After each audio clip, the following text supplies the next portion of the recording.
Hi, everybody. It's good to be back with you again. And today I have an unusual thing to present to you, a treat, in my opinion.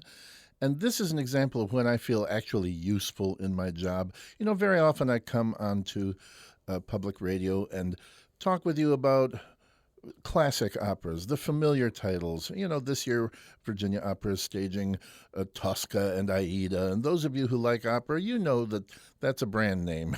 You trust Puccini, you trust Verdi, you probably have heard this music many times. And so you don't. I might add to your enjoyment and enhance your appreciation, but you already know the story and many of the musical highlights, at least a good portion of those of you who are listening to me. That would be the case. Today I feel useful because I can introduce you to a work, a charming, bittersweet romantic comedy that you probably don't know. And so, boy, do I feel useful.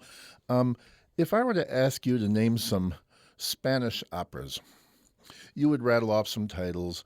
Oh, I can hear you now. Carmen, Il Trovatore, The Marriage of Figaro, Barber of Seville, Don Carlos, and I would say stop, because those are operas set in Spain. They are not Spanish operas.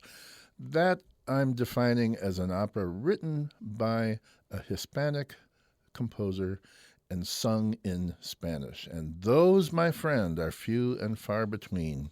Hen's teeth, etc., etc. There are a few more examples than most chickens have teeth, but you get my point.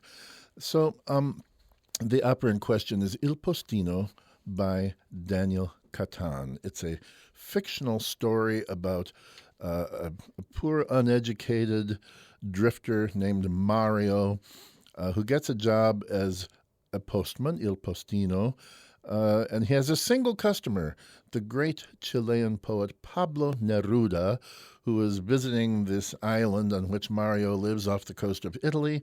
And he gets a lot of fan mail from all over the world. So Mario has the job of bicycling up the hill on which Neruda lives and delivering his mail every day. And it's a coming of age and story and character study of this uneducated, unemployed boy who's kind of, as I say, drifting through life, who finds his voice and becomes a man. Now, before we get to looking at the music, there's something you might already be confused about if you know your Romance languages. Il postino means the postman, the mailman, but that's an Italian word. And this is billed as a Spanish language opera. So what the heck is going on? The Spanish word for postman is el cartero, but we're using an Italian word. The rest of the opera is all in Spanish. What is going on here? And that's to understand this, you have to know the sources for this opera.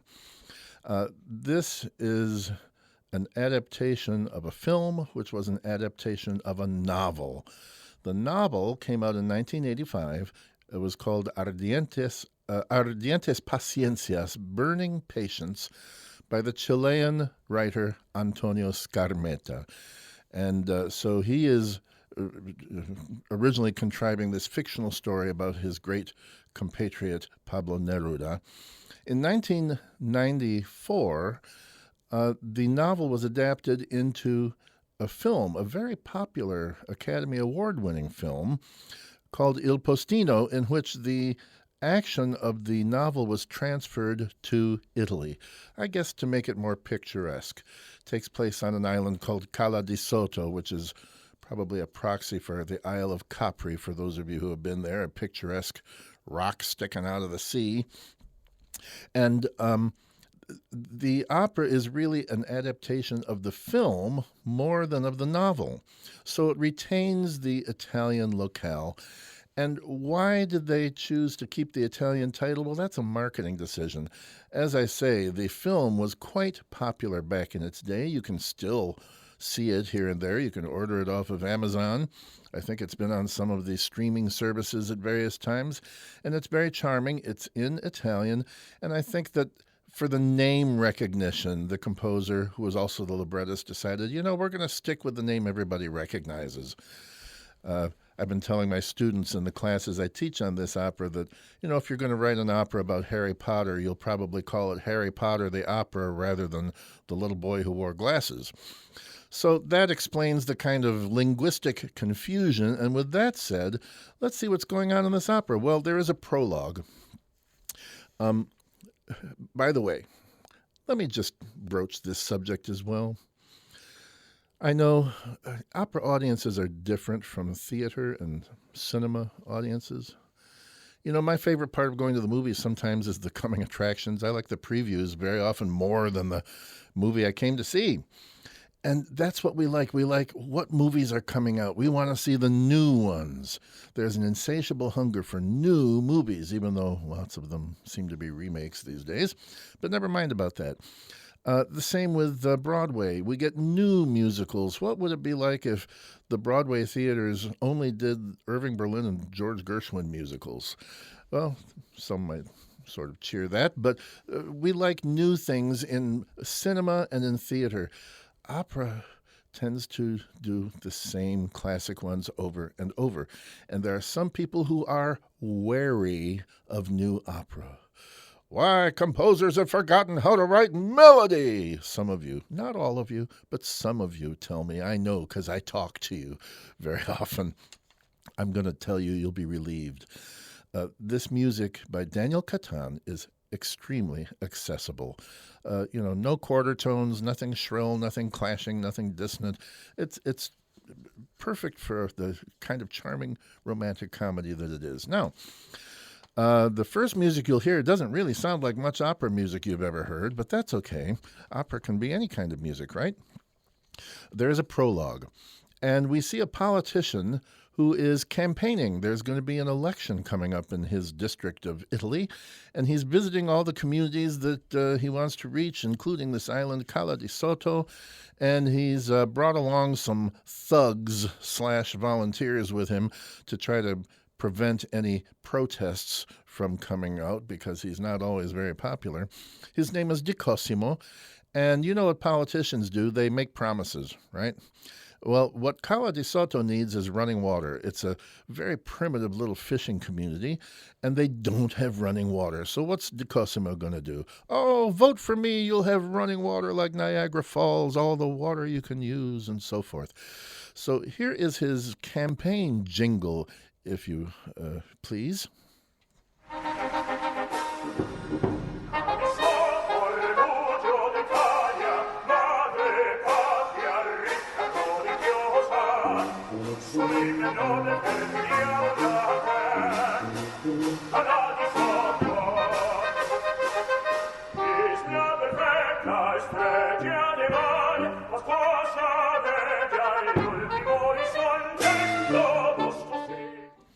All right, I know what some of you are thinking. I can hear you. I'm telepathic that way. You're thinking, well, it ain't exactly Tristan und Isolde. Yeah, it was a little, let's be frank, it was kind of banal, wasn't it? Not too impressive. Well, that means that it's very apt because Di Cosimo is not a very impressive character.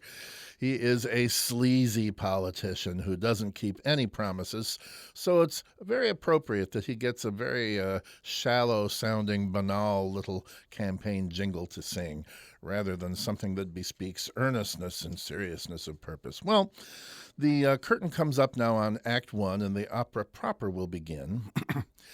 And I want to play, there's no overture. There's just about 30 seconds of orchestral music to set the scene. And I want you to listen carefully to this music because it's going to be giving us information. Remember how Tosca started the last time I visited with you? It had those 5 dramatic, intimidating, malevolent chords, the Scarpia theme. And that told us a lot about the kind of opera Tosca was going to be. Very action-packed, very dramatic, and so forth. This little bit of 30 seconds of music will give us 3 pieces of information. Number 1, what's life like on Cala di Sotto, on this little fishing community, this little island? What's the pace of life on the island? Number 2, what's the character of our postman, Mario Ruopolo? What kind of a guy is he? And third, what's the character of this opera in general? listen, think about it, and then I'll share with you my insights.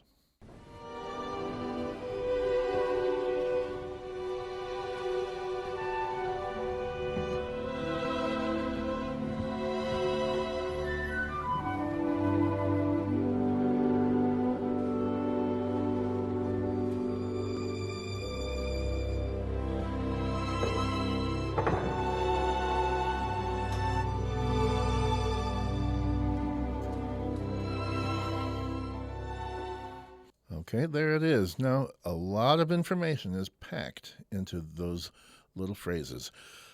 First of all, what's life like on the island? Well, do they have traffic jams? Is there a rat race? Or is somebody late to their corporate sales meeting? Not so much. All there is to do on this island is fish. They go out in their boats, they come back with fish, and then what do? They sit out and look at the water. Sitting on the dock of the bay, watching the tide roll away. Ooh, I'm just sitting on the dock of the bay, wasting time. No, that's not by Daniel Catan. Come on, you know better than that. But that is it, right? A very slow pace of life. What is Mario like? Don't think about Otis Redding. Think back to that orchestral music. I would characterize that bit of music this way. It's gentle, it's wistful, dreamy, maybe a little melancholy. That's our boy Mario. You know, Mario, why is he unemployed? Well, it's very sad. All there is to do for a man on Cala de Soto is fishing. And Mario gets seasick when he's on the water. The poor guy. Everybody thinks he's a loser. And so he dreams of going to America, but it's not very realistic. He has no money. How's he going to get to America? So he's also a very gentle young man. Inarticulate. He doesn't have much to say. He doesn't have much self-confidence. That's what I hear. And as for the opera in general, it has a gentle, expressive quality. That is the outstanding characteristic as I have gotten to know this score. So there he is. Now, the first aria is given to Pablo Neruda. Neruda was a guy who was sometimes a hero to his people, but sometimes he had to go into exile because, you know, they would have changes of regime in Chile, and sometimes he was a persona non grata. So indeed, he did go into exile at one point with his wife, and they went all over the world. In this fictional account of his exile, he's on this Italian island, and they're settling into their new digs where they're going to reside for X number of weeks or months or however his banishment lasts. And he gets the first aria. Now, how do many operas begin? Well, how did Tosca begin? The first solo was given to our hero, Cavaradossi, the tenor, and he sang a love song about his girlfriend, Tosca. Oh, Tosca, as I stand here and paint, my only thoughts are of you. How many operas begin with the tenor singing about declaring his love for a soprano? Well, our last opera is going to begin that way, Aida, that's coming later in the spring, with Radames singing Celeste Aida, Heavenly Aida, about the woman he adores. Barbara of Seville begins that way. Un ballo in maschera begins that way. So many operas. And this one does as well. Pablo Neruda is singing an ode of praise to his wife, Matilda. Now, you know, Pablo Neruda was a great poet. I don't know if you're familiar with his poetry. It's been translated into every language on the planet. It sold millions of copies. And so what is an aria? An aria, after all, is a poem set to music. So you can guess that many of Neruda's arias are going to be from Pablo Neruda's poetry, or at least excerpts from them, set to music. So this one, I want to read you what he is saying. This is the English translation of a Neruda poem called Desnudo, from his sonnet number 27 from his collection 100 Love Sonnets. And this is what he's saying to his wife Matilda. Naked, you are as simple as your hand, smooth, earthy, minimal, round, transparent. You have lines of moonlight, paths of apple. Naked you are like slender, naked wheat. Naked you are blue, like a night in Cuba. Vines and stars decorate your hair. Naked you are tiny. Naked you are rotund and golden, grandiose, like summer in a golden temple. So this is following that trope. The first solo, the tenor declaring his love for the soprano. And as you listen to this, I think Catan has done a fine job of expressing their relationship, the ardor, the passion, the tenderness, the intimacy, and maybe just a touch of the exotic. See what you think.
And that was, again, an excerpt from the first solo in Daniel Catan's opera Il Postino, Desnudo, sung by Pablo Neruda to his wife Matilda. Now, I said that that's a trope in opera. Again, the first solo in the opera being a love song from the tenor to the soprano that he loves. So we're following a formula that's familiar, but there's something different about this one. Think about the other examples I mentioned. When Cavaradossi opens the opera with the first aria being a love song to Tosca, well, Tosca is the title character. When Radames sings Celeste Aida, Aida is the title character. These are the prima donnas, the women whose journey we're going to be following. The opera is about them. So if you are thinking that the rules are going to be obeyed here, you assume that Matilda, Pablo Neruda's wife, that she's the main female character, that she's the lead soprano role. And actually, she is a minor character. She is on stage very little and has very few lines.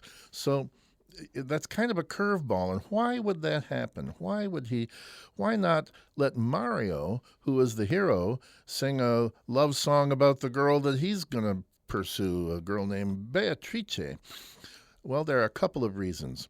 Number one, Mario, this is the story of his finding his voice. Mario is uneducated, shy, lacks confidence, unemployed, a very passive personality, no self-esteem. He's not ready to sing an aria because he has nothing to say. He doesn't even speak to women. He worships them from afar. So he's not aria ready yet. He's got to find his voice, and then he will have some more assertive things to sing. But the other reason, again, I think has to do with marketing, as we mentioned about the title.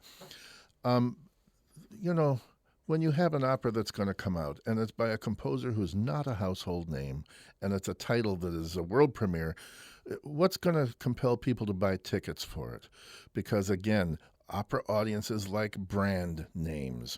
Well, the role of Pablo Neruda, and you probably recognized his voice in that excerpt, was created by Placido Domingo, who, again, at that time was the general manager of the Los Angeles Opera that hosted the premiere of the opera. So, you've got that's the guy. That's the reason people are going to come and buy tickets. There are people who would pay to hear Placido Domingo stand on a stage and recite the white pages of the Norfolk phone book. So, yes, they'll come and see him in a new opera because they trust Domingo. So you're going to let the big dog eat, to use the expression. You're going to give Placido Domingo plenty to sing and get the thing off to a familiar start in terms of his voice and his artistry. Well, our hapless hero, Mario, bicycles up the hill every day, drops off the mail. Neruda gives him a tip, and he goes back down the hill. But pretty soon, they start interacting a little bit, and Mario notices that this guy gets lots of mail, and some of the envelopes are perfumed. He gets a lot of love letters because it turns out, chicks dig poetry. Who knew? Mario is astounded, and, he's thinking, this might be the way that I could get a date. Maybe I could, learn some of this like love poetry that this guy reads. So he starts reading some of Neruda's poetry, but it's way over his head. In the film, there's a charming scene where, Mario he interrupts Don Pablo, who really just wants to be left alone to write and enjoy his solitude. And he says, Don Pablo, I was reading some of your poetry, but I don't understand a lot of it. Why did you call the sea a tiger? Something like that. And Neruda says, well, Mario, that's, poetry. That's a metaphor. A metaphor? What's a metaphor? He just doesn't know anything. So Daniel Catan, in his libretto and his adaptation of this film, takes that little bit of dialogue from the film and turns it into a duet in which Mario learns about poetic language in a duet called Metaphoras, metaphors. And really, he's like a freshman student in high school getting his first poetry unit, and his teacher is this celebrity poet, Pablo Neruda, who's trying to explain to him how metaphors work, how poetry works. And Mario is that student that all you teachers dream of. He's not the student who looks out the window and passes notes during class. He has his eyes open to a whole new world. And here is the ending of this very charming little duet about metaphors, metaphoras. Hay dulces, picantes, amargis, irritantes, calientes, que lloran. Esas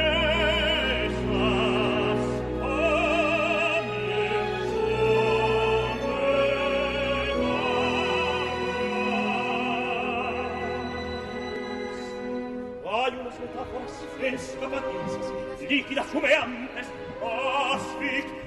Cuidado con esas.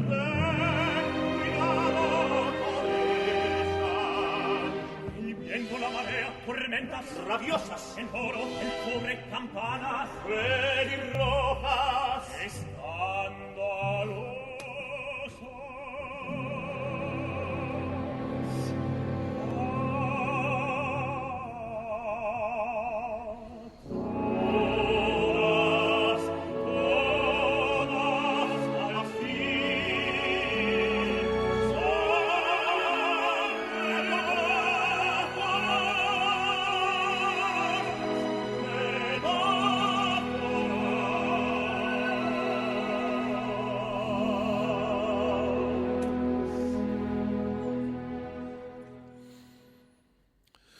And now it's time to meet the woman who is the prima donna, not Matilda, who had that love song sung to her earlier, but the one that our hero, Mario, is going to pursue. Beatrice. She is a barmaid in the local tavern, and Mario stares at her every day. She notices she's a little bemused by him. Who is this loser who won't even have the courage to come up and say hello to me?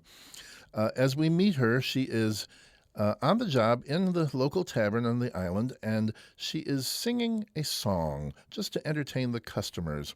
Now, this song is kind of interesting. The primary influences in Spanish music were not the European influences that produced the operatic and symphonic tradition in Italy and Germany and France and Austria and elsewhere. Spain is a close neighbor of Morocco, and there are a lot of the traditions in Spanish music are folk traditions. You know, you think of the guitar and the castanets. These are not symphonic orchestral instruments; they're folk instruments. And there is an African influence, an Arabian influence, and a Jewish influence in Spanish music. Prior to the Spanish Inquisition in 1492, why does that date sound familiar? Well, never mind.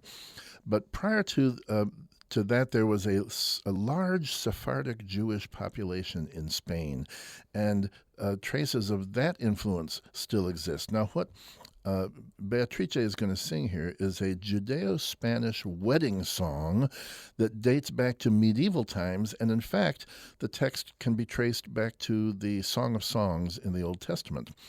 It is called Morenica, and it's a kind of a folk song. This is Daniel Catan's setting of it, in which there is a girl who calls herself a morenica, which means that her skin has been darkened by the sun.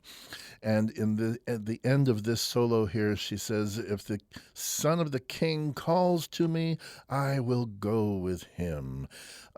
Beatrice is a lively young woman. She's full of life. She's very high-spirited, and this is how we meet her.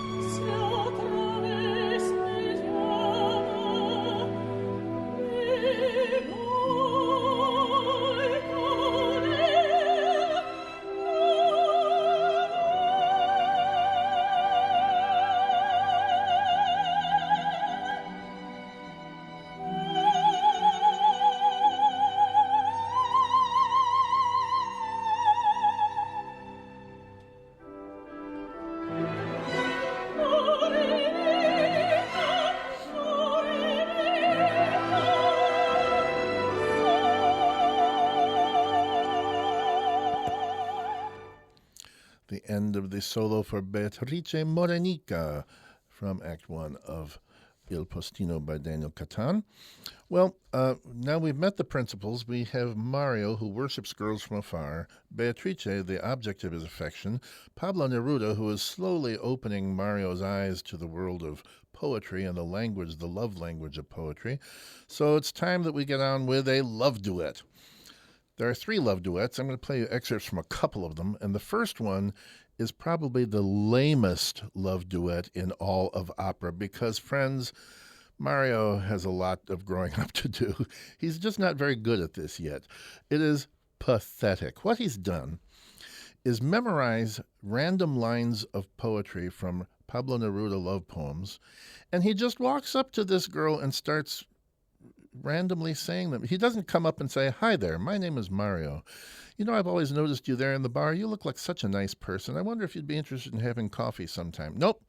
He goes up to her with no preamble, without introducing himself, and says, "You are blue like a night in Cuba." And she kind of goes, "Excuse me?" "Your smile extends over your face like a butterfly." Well, she's bemused. She's a little confused. Boys don't usually talk to her like this on the island of Cala de Soto. However, there's something about him, just something so wistful and boyishly appealing that she just kind of repeats these phrases after him in sort of wonder. So here is the cheesiest love duet. Poor Mario, you gotta become a man, son.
como una mariposa, like a butterfly.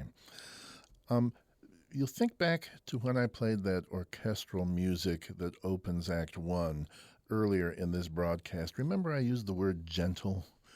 And I said that that's the character of Mario and the character of the opera. Whatever else you can think about that portion of that first love duet from Postino, the gentleness is what comes through. And my theory is that this is what appeals to Beatrice about this very halting and unconfident and shy attempt to pitch a little woo. The gentleness of this boy. Maybe that's something she doesn't get from the rough and tumble fishermen of the island. So in short order, there'll be love duet number 2. And this one is a little bit like Romeo and Juliet. She's up in her bedroom. He's down on the street below. You'll hear her call out to her, Beatrice. And he still hasn't increased his repertoire. He's still going with his tried and true phrases. You are blue like a night in Cuba. Your smile extends over your face like a butterfly. Hey, she seemed interested before. Friends, stop and think before I play this. Can you think of any other stories in which a guy woos a woman with someone else's words? Oh, I know you can. You know all about Cyrano de Bergerac. But there's a more recent example. Many of you saw that film that won the Best Picture Oscar in the most recent Academy Awards, The Green Book.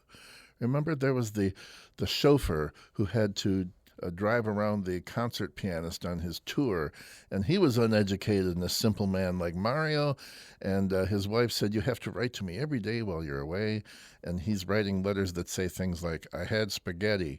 And the concert artist says, no, here's what to say. And he dictates these romantic love letters. Well, that's what you've got going here. You've got Mario, who he hasn't found his own voice yet. He's living his life vicariously through the words of Pablo Neruda. But she's starting to like it. And what you'll notice in this excerpt from Love Duet number 2 is that they start singing together. That's key in an opera love duet. When their voices blend, that is a sign that they're starting to be on the same page, that their spirits are uniting, yada, yada, yada. And then I'll tell you what you hear at the very end. Beatrice, Mario, tus ojos son como soles. Me falta tiempo para celebrar.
Who was that? That was trouble.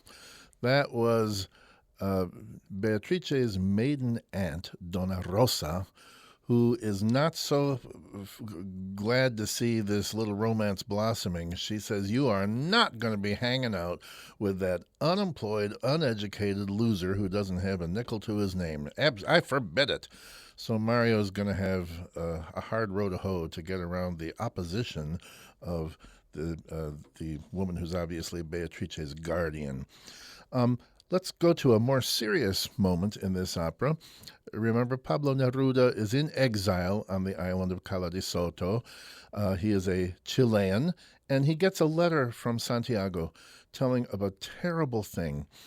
There was, again, they sometimes had authoritarian regimes in Chile, and that's the case at this point in Chile's history, in this story. and he gets word of a peaceful demonstration back home that was interrupted by police that killed and slaughtered dozens of peaceful protesters. And Neruda is devastated. And he sings an aria, O Chile, la sangre de tus hijos, Chile, the blood of your sons is on your hands, grieving. Now, before I play that, because I think that our composer Daniel Catan has a particular model in mind for this very compelling and dramatic aria. And that, I think, comes from Verdi's Otello. There is a moment in Otello when there is a monologue for the title character. Otello has swallowed the bait that Iago has laid out for him, making him jealous, making him believe that his wife Desdemona has been unfaithful with Cassio. And so, like Neruda, Otello is devastated. He's at a low ebb. He says, "Dear God, you could have given me any kind of tragedy or adversity, but not this." Now he's at the point of suicide. And so here's just the beginning of this Dio mi poteves callar from Otello. And listen to two things. There is a little curling string motive that recurs and going lower each time. Listen for that, and then also listen to the halting, fragmentary vocal line for Otello, as though he can't get his breath and he's gasping in his distress. So here's that excerpt from Otello.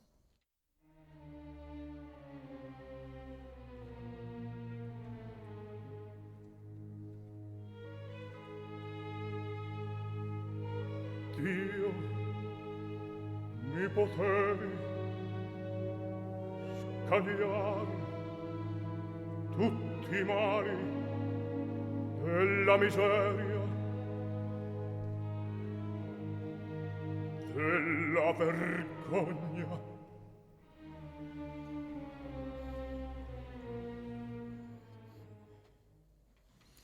Now, compare that with Pablo Neruda's aria about the Chile, the blood of your sons, and you'll hear similar features. You'll hear a little curling motive in the strings that reminds me of what we just heard, and then again, the fragmentary, gasping vocal style of Neruda as he contemplates the disaster back in his native land.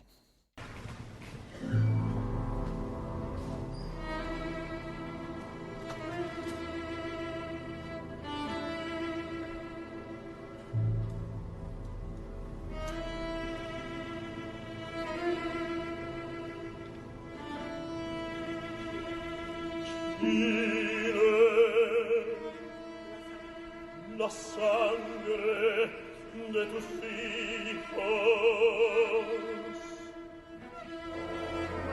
nuevamente derramada. Hay tantos, tantos,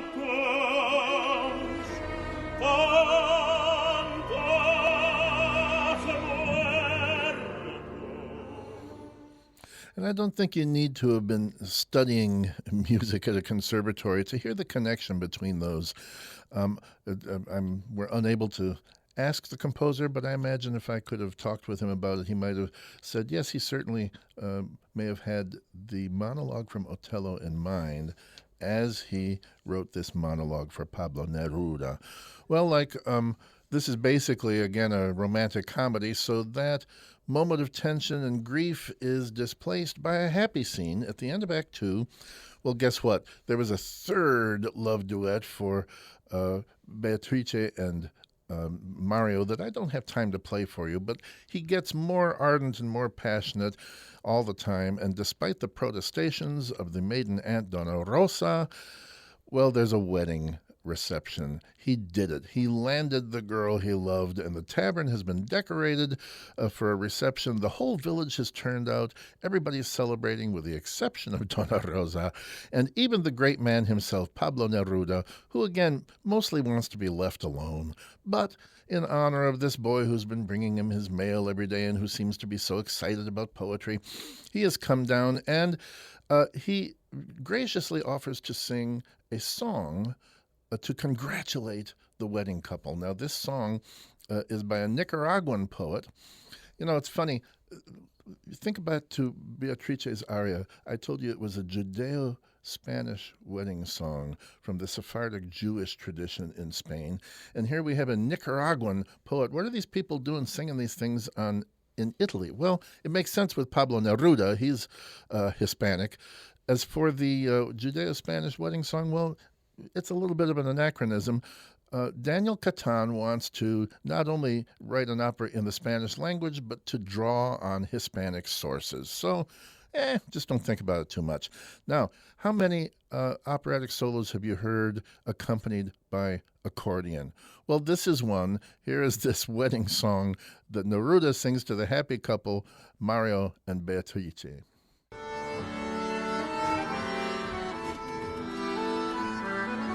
Esta canción para los novios,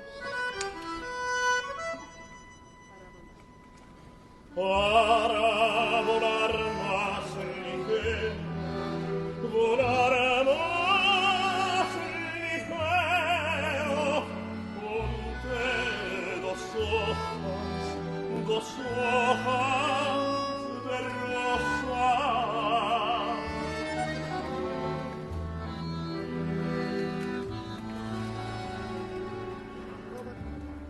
Oh, tu compañera,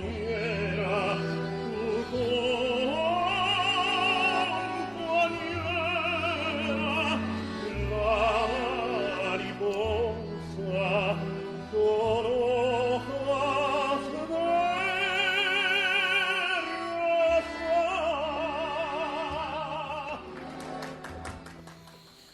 And everybody in the tavern gives him a round of applause. Of course, that's not opera music. That is what we call diegetic music in opera, which is when the characters understand that what they're hearing is a performance of a piece of music.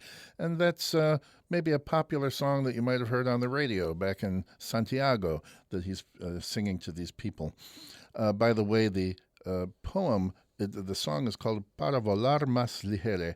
It's by the Nicaraguan poet Rubén Darío, who died in 1916, and that's the source of the text for this rather lighthearted song by Pablo Neruda. Now, time moves along. Actually, during the wedding reception, Neruda gets a telegram saying, guess what, there's been a regime change, you can finally come home. It's been several weeks there on the island of Cala de Soto, and so when Act 3 opens up, he and Matilda are packed. They're ready to catch an ocean liner and go back home. And Mario is a little dejected. He's come to worship this guy. He's been his teacher, his customer, his mentor, and even kind of a father figure. He idolizes Pablo Neruda. He wants to be a poet himself, does Mario. The trouble is when he sits down at a table with pencil and paper, he can't think of anything because he still has not found himself. Well, they say their goodbyes. Neruda says, Mario, watch over these things that I can't take with me right now. I'll send for them later. And Mario says, well, maybe I could deliver them in person, Don Pablo. Maybe I could come and visit you in your homeland the way you've been to my homeland. Maybe I could come to Chile and see you there. And Neruda says, yeah, that'd be great. Pretty much like that. And will you write to me, Don Pablo? Sure, absolutely. Let's keep in touch. Well, time passes. Beatrice is expecting a little baby. Mario hopes it's a son. He wants to name him Pablito in honor of his hero. And one day, months later, there comes a letter from Chile addressed to Mario Ruopolo. It's from Pablo Neruda. Oh, he's so excited. His hands are shaking. He can hardly open the envelope. And what it says is, to whom it may concern, please find postage and an address for shipping the remaining possessions of the Pablo Neruda to his home in Santiago. Please wire his personal secretary if you have any questions. Kindest regards, Executive Secretary for Pablo Neruda. Well, he's crushed.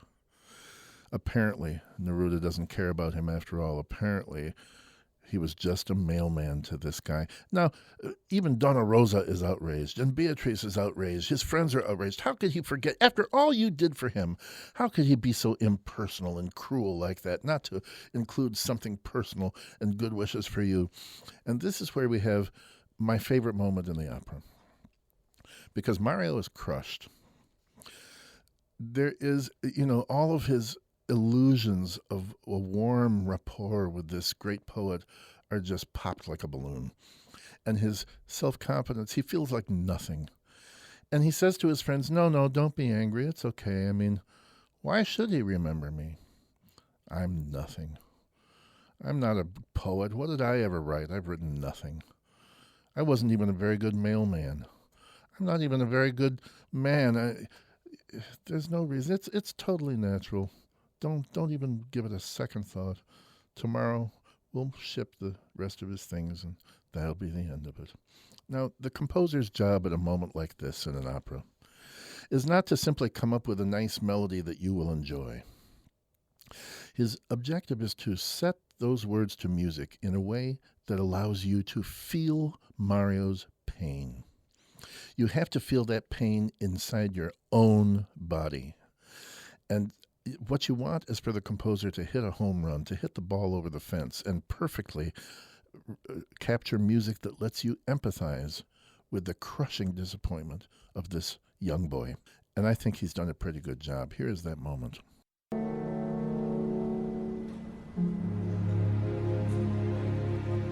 Ay, che da mirtillo, porque far recordarme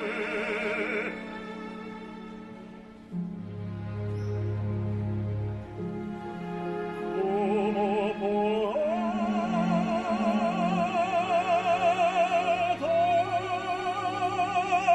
no sirvo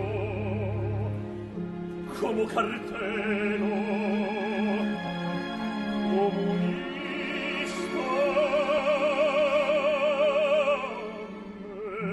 menos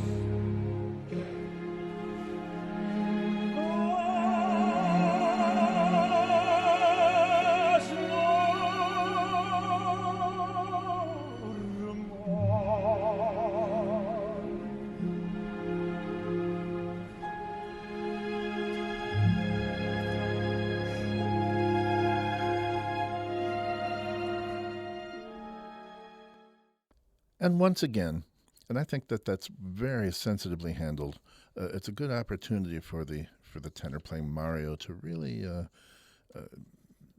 to bring that lump in the throat that we all like when we go to see an opera. The word gentle, I keep coming back to this word. His love duets, that first one, there was a gentleness in the orchestral treatment at the beginning of Act One, a gentle description of life on this island. And again, his sadness here has a gentleness. It's not ripping his clothes and crying out in agony. It's a gentle melancholy. That's okay. That's how life goes. Well, I've got one more excerpt to play for you from Daniel Catan's Il Postino, The Postman. And it takes place in the final scene, and we have to set it up a little bit because time passes. In fact, a few years pass. In the final scene, Don Pablo and Matilda come back to Cala di Sotto. They're obviously on their way to someplace else like Florence or Rome, but they've decided to stop off on the island where they spent those happy times during his exile years ago. And they find themselves in the tavern, and there's Beatrice, and there's little Pablito, a little boy about 4 years old, running around chasing a ball. Well, where's Mario? And Beatrice explains that Mario passed away. And here's what happens, and we get the story of his death told in flashback. Beatrice tells the poet and his wife what happened to her husband as we see it being reenacted behind us with a combination of action on the stage and projected videos. Well, it turns out that Pablo Neruda's impersonal cruelty to to Mario in having obviously kind of forgotten about him and not having kept up a warm relationship may have been a blessing in disguise, because it means that Mario had to let go of living his life vicariously through the man he once worshipped, Pablo Neruda. He has to grow up. It's his coming of age. He has to find his own way to live life instead of just trying to be like Neruda. And what happens is we find out that, remember Di Cosimo, that sleazy politician whose campaign jingle opened our excerpts several minutes ago? Well, Di Cosimo won the election. And he shows up on the island with a crew and a bunch of water pipes, and he dumps them on the ground, and he says, well, I'll be back. And he never comes back. Typical politician, doesn't keep his promises. And Mario is outraged. And what happens to Mario is that he becomes angry about the injustice and corruption that he sees in government around him. Sort of like Pablo Neruda was angered and irate about the injustice back in Chile in that grief-stricken aria that I played a while ago.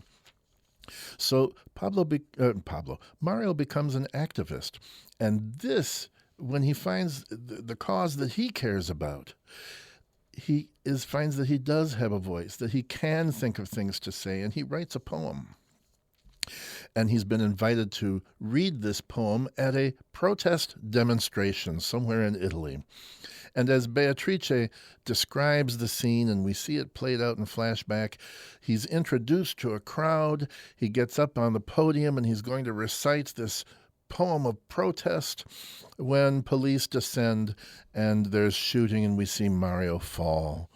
And we learn that he passed away with it before his son was even born, never got to see his son. Now Pablo Neruda is devastated, and Beatrice hands him a letter. Here, she says, he wrote you this letter. He wanted you to have it in case we saw you again. So this final excerpt becomes kind of a duet for the voice of Mario speaking from the grave and Neruda as he reads it aloud. And this is what Mario is saying. Dearest Don Pablo, it's me, Mario. I hope you still remember me. Don Pablo, I want to tell you, I've written a poem, but you can't hear it because I'm embarrassed. I've been asked to read it in public. It's about the sea you taught me to love, the Sea of Italy. It's dedicated to you, Don Pablo, from your friend, Mario. It's a song. Don Pablo, if you hadn't come into my life, I would never have written it. It's for you. And if my voice trembles, it's the sea's gentle tears. Did you see what Mario has done there, what Daniel Catan has done there in the libretto? What's the last adjective that you hear? The adjective that describes Mario, that describes Cala di Sotto, and that describes this opera, gentle. And what did Mario do there? It's the tears of the sea. That's a metaphor. He became a poet, but with his own voice. So here, with Mario and then Pablo Neruda joining him, is this bittersweet ending to a gentle, bittersweet opera. Mi ha invitato a lerlo in pubblico e sovrevò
this opera have legs, as they say? Will it be heard in 20 years from now, 50 years from now? Will they be doing Il Postino by Daniel Catana 100 years from now, the way we do Tosca? I don't know. Nobody knows. But this I tell you, this opera has a musical score and a charming, bittersweet story in which the music allows you to become invested in the characters. You will find that you care about them. You will laugh at Mario's naivete. I didn't get to show you very much of the comic aspects of this piece because that's a little hard to do with musical excerpts, but he is so naive and so clueless at the beginning that you will laugh, you will chuckle. You will get a lump in your throat. You will care about these characters because the music is so apt at characterizing their personalities in a very lifelike and vivid way. And I think you'll enjoy it. Don't worry about 100 years from now. I want to see you at the Opera House this coming Friday. And if you do, if you decide that maybe you are interested in a new opera after all, then I commend you and hope you'll come up and say hello. So we'll see you at the opera.